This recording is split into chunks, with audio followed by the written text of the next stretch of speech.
Okay, whilst the wind has died down a little bit here on the Isle of Wight, I'm just going to quickly show you over the dual battery install which I've done here.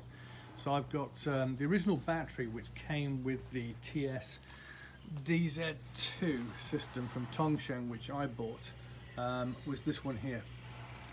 So that's the original battery. It's a 48 volt 12.5. I think you can get these obviously with different batteries, but I bought mine from here in the UK.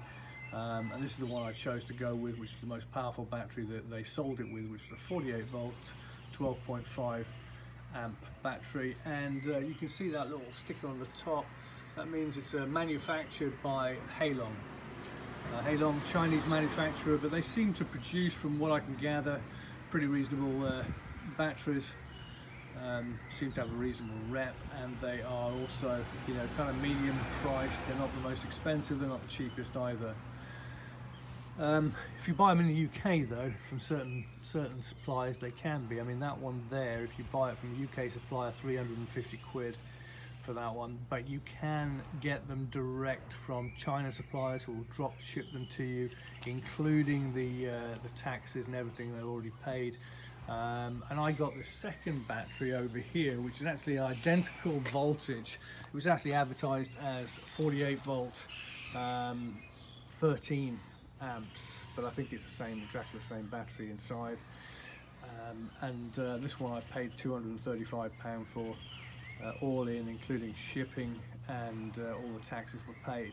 Slight difference with this one is that it's got an on-off switch on the side, and a slightly different cap, and on the other side, which I can't really show you, but it's got a USB port which allows you to plug in some accessory like a phone or something and use it to charge that as well.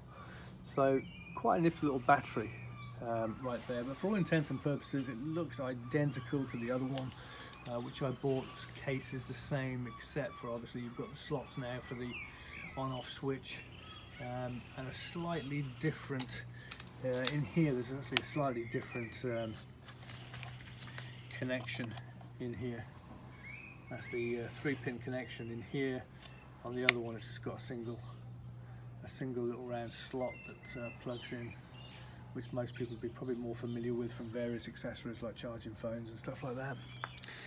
So there it is. I've used on here, I've actually not completed the wiring on the back there, which is why it's just slotted up there. I'm waiting for an XT60 connector to come tomorrow, which I'm going to use to connect that up, and then that will easily be able to then just change over on the fly. At the moment I've been using these connectors here, which are waterproof connectors, but they're 12 volt connectors. They're meant really for motorcycles and small vehicles. I'm not sure that they've really got what it takes to handle the current going through these. I'm not entirely happy with them, so I've decided I'm going to change them over to the XT60 or XT90. I've got both coming, and I think that's going to produce a better connection. They're going to have to be soldered, but it'll produce a better connection, and therefore we should get a better flow of the current. So that's pretty much it for that. As you can see, we've used the same system on both sides there. What I've been using is this ICE bag bar. I actually picked up a second one used, and these bars were actually originally designed to put bags on. And on the other side, you can see there I've got the two brackets which I made myself. They're just out of aluminium strips, and they form around the battery with some 3M sticky tape on the inside of them. They attach, look, see if we can see, there we go. They attach under there, and those two bolts there are the original bolts which normally would attach to the bag bracket which you would put on there. I just find it's a good little system actually, because it places the battery exactly where I want them.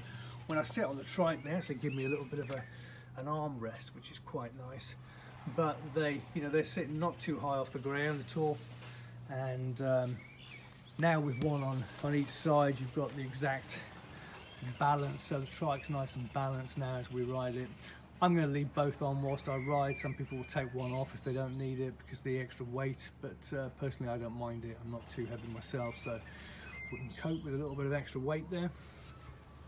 So that is the dual system now pretty much installed. Tomorrow we'll just reconnect or put the new connections on there and she'll be all ready to go. We've just put a brand new chain on there, a KMC E9 EPT chain, which is meant to better cope with the stress and torque of the 250 watt motor.